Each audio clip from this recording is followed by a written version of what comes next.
busin na lang ng konti, pero parang hindi niya nabasa yung saligang batas. Walang sinabing immediately ang saligang batas.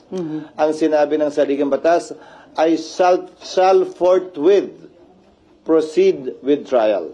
May inihain na impeachment complaint noon, noong 2011, laban kay Ombudsman Mercy Gutierrez. Inihain nyo ng March 23. Nag-adjourn ang Senado ng March 26.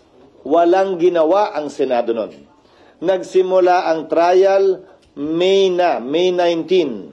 So kung susuriin nyo, base sa President, yung salitang forthwith, hindi naman po ibig sabihin nun, kinaumagahan, agad-agad, dali-dali.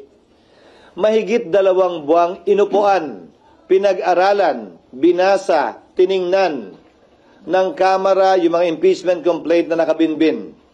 Mahigit 2 buwan, hindi finorward ng Secretary General ang impeachment complaint sa tanggapan ng Speaker para i-refer sa plenary at sa Committee on Justice.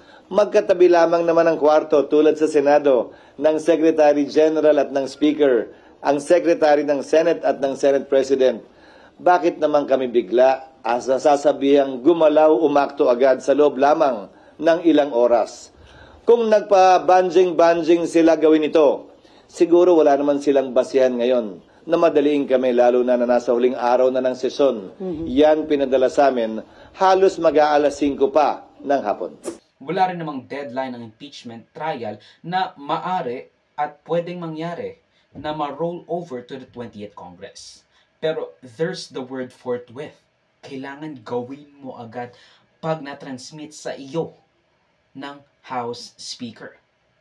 What happens if the senators are not re-elected or their term limits are reached? The prosecutors, new senators taking place if the trial took and spanned 2 Congress.